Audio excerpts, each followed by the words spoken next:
Si Andi membeli. Si Andi lupa bahwa dia orang Jawa. Alhamdulillah kita dapat berjumpa di hari yang istimewa ini. Assalamualaikum warahmatullahi wabarakatuh. Shalom, nama budaya, salam kebajikan, rahayu. Perkenalkan, nama saya Miftahul Amalia atau biasa dikenal sebagai Tata. Saya adalah finalis Pangeran Putri Lingkungan Hidup tahun 2024. Saya juga memiliki nomor peserta 898. Saya bersekolah di SMP Negeri 39 Surabaya. Saya memiliki proyek yang berjudul Budidaya Lidah Buaya. Pada kesempatan kali ini, tepatnya hari Selasa 10 September 2024, saya sedang berada di Taman Flora untuk melakukan tantangan final seleksi Pangeran Putri Lingkungan Hidup tahun 2024 yang terdapat pada poin ke-16. Yang pertama kali akan saya jelaskan adalah data. Data yang saya tulis di sini sudah terukur dan sudah saya rangkum dalam bentuk tabel. Untuk tahap pertama, saya hanya mendapatkan 11 biji tanaman lidah buaya yang dapat saya kelola. Karena saya pada saat tahap pertama saya masih kurang yakin bahwa saya bisa untuk menambahkan bibit lidah buaya ini. Karena saya merasa bahwa saya kurang percaya diri dan saya merasa tidak mampu. Selain itu juga untuk yang pertama kalinya mengapa sangat sedikit? Karena saya belum memiliki cukup ilmu untuk menanam lidah buaya yang baik dan benar. Untuk tahap yang kedua yaitu saya sudah mencapai angka 23. Angka 23 ini saya raih karena dapat bantuan dari teman saya yaitu Zakia. Beliau sudah terlebih dahulu memahami tentang lidah buaya. Untuk yang tahap ketiga saya sudah mencapai angka 41. Angka 41 ini tidak hanya saya raih sendiri. Saya raih bersama dengan orang tua, guru, dan juga para siswa-siswi SMP Negeri 39 Surabaya. Dalam tahap ketiga ini, saya juga sering membagikan bibit lidah buaya kepada para tetangga saya. Lalu di tahap yang keempat, saya mulai mencapai angka ratusan, yaitu 228. Angka 228 ini saya raih karena saya telah membudidayakan bersama dengan orang tua, guru, staf, dan juga siswa-siswi serta kepala sekolah SMP Negeri 39 Surabaya. Angka 228 ini saya merasa bahwa wow, ternyata saya bisa ya. Padahal di tahap 1 kemarin saya merasa bahwa saya tidak bisa. Tapi nyatanya bahwa saya bisa. Jadi untuk itulah, untuk kalian semua, jangan pernah menyerah dan harus selalu mau mencoba. Lalu di tahap yang kelima, yaitu saya sudah mencapai angka 1015 bibit lidah buaya. 1015 bibit lidah buaya ini juga saya tanam bersama dengan staf, guru, tetangga, para siswa, serta kepala sekolah juga tentunya. Karena Pangput ini saya didukung oleh semua kalangan masyarakat yang saya kenal. Mulai dari orang tua, staf, guru, dan juga masyarakat-masyarakat lainnya. Untuk hal kedua yang akan saya jelaskan yaitu kejadian unik. Kejadian unik pada saat saya awal melakukan sosialisasi, saya sempat menangis. Karena saya merasa gugup. Saya merasa, wow, ada yang dengerin aku nggak ya? Ternyata ada yang dengerin aku. Bahkan mereka percaya bahwa saya mampu. Dan nyatanya hal itu benar. Karena saya sekarang sudah dapat lebih percaya diri untuk berbicara di depan umum. Dan saya juga memiliki kelebihan dalam public speaking. Lalu pada saat awal mulai menanam, saya seperti orang kebingungan. Saya pelongo-pelongo karena saya benar-benar tidak memiliki ilmu sedikit pun. Saya benar-benar bingung saya harus ngapain. Tapi setelah itu saya mulai belajar dari buku, saya membaca dan terus membaca yang akhirnya membuat saya bisa untuk mencapai angka 1015. Padahal awal yang saya tanam hanyalah sekitar 11 saja.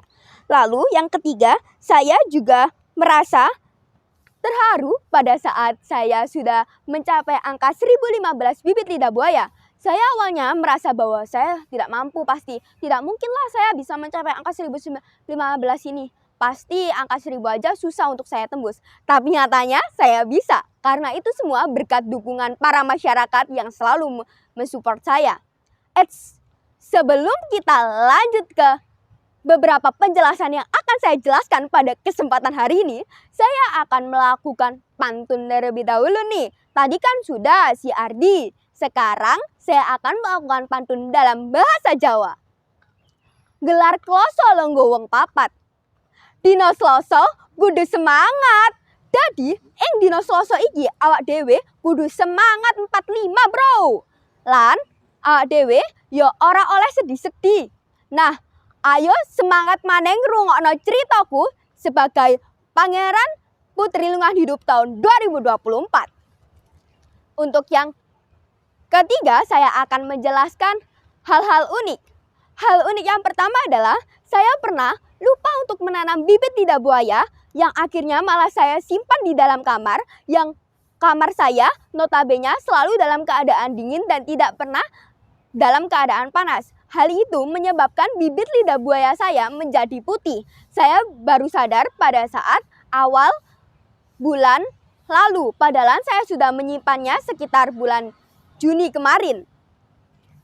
Lalu saya juga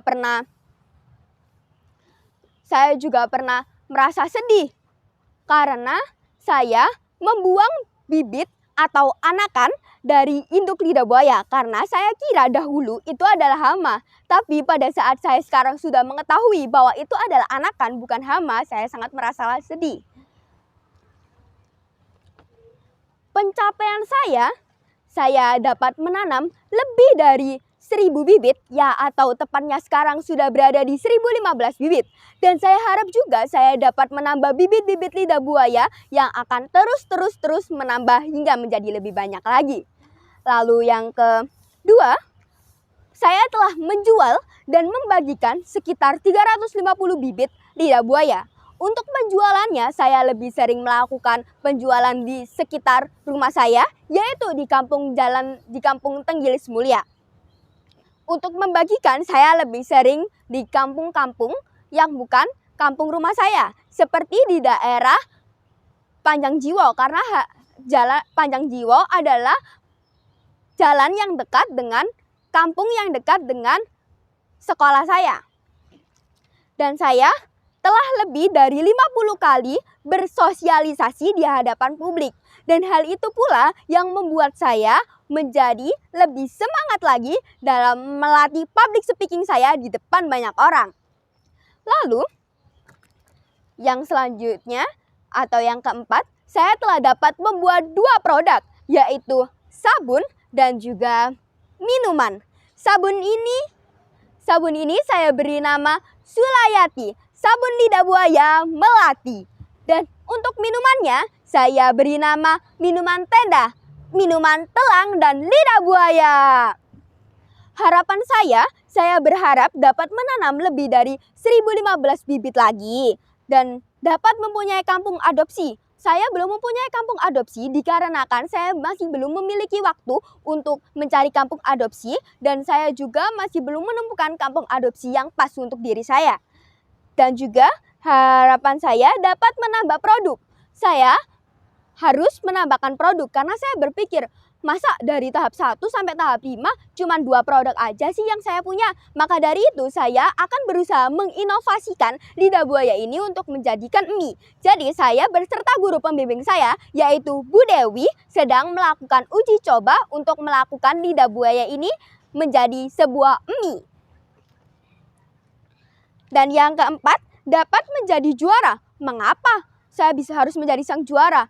Karena saya yakin bahwa saya mampu, saya bisa, dan saya harus bisa. Karena saya juga adalah orang yang senantiasa suka dengan alam. Saya adalah orang yang sering berpergian di alam, dan saya adalah orang yang selalu berusaha ingin menjaga kebersihan. Saya tahu dan saya sadar bahwa saya belum sepenuhnya dapat menjadi zero waste. Tapi pelan-pelan saya akan berusaha untuk menjadi zero waste. Saya juga berharap saya dapat bersosialisasi lebih dari 50 kali lagi. Nah, Kenapa sih yang membuat lidah buaya ini sangat penting bagi kita? Karena saya merasa bahwa lidah buaya ini dapat mengubah kehidupan kita. Coba kalau kalian semisal kena luka bakar, terus kalian gak punya lidah buaya, kalian pasti harus ke apotek dulu. Tapi kalau kalian punya lidah buaya, terus kalian tiba-tiba terkena luka bakar, tanpa aba-aba pun kalian juga pasti bisa mengobati lidah buaya. Mengobati luka tersebut dengan lidah buaya. Luka bakar dapat diobati langsung dengan lidah buaya tanpa cara diolah apapun. Lidah buaya tanpa diolah menjadi apapun sudah dapat menjadi obat alami bagi kulit. Selain bagi kulit, bagi kesehatan pun ada. Bagi kesehatan, mohon maaf, selain bagi kesehatan, bagi kecantikan pun ada. Selain itu pula, bagi lingkungan pun ada. Jadi, bagi lingkungan, lidah buaya ini dapat kita jadikan sebagai salah satu tumbuhan yang dapat menyerap polusi. Jadi, walaupun di lingkungan yang sekarang kita tahu polusi udara semakin banyak di wilayah Surabaya, kalau kita bisa menanam lidah buaya lebih banyak lagi dan lagi, maka akan dapat menjadikan lidah buaya ini untuk menyerap polusi, karena lidah buaya memiliki kandungan yang sangat baik, entah itu bagi lingkungan, bagi kesehatan, maupun bagi kecantikan. Saya harap kalian semua dapat memberi pembelajaran dari apa yang saya sampaikan pada kesempatan kali ini. Sebelum saya tutup, saya memiliki pantun. Buah nanas, buah ceri, diberi gula rasanya nikmat sekali. Cukup sekian dan terima kasih. Semoga kita dapat berjumpa di lain hari. Sebelum itu jangan lupa untuk follow dan like serta subscribe Instagram Tunas Hijau, dan juga jangan lupa follow untuk Instagram saya yaitu miftachul.amaliyah. Saya juga punya pantun nih buat lingkungan. Memasang pagar besi sangatlah kuat. Pagar besi memanglah kuat. Bumi harus senantiasa kita jaga karena agar kita dapat merasakan manfaatnya. Terima kasih. Saya Miftachul Amaliyah pamit undur diri. Wassalamualaikum warahmatullahi wabarakatuh. Selamat pagi semuanya, selamat menjalankan aktivitas masing-masing. Salam bumi, pasti lestari.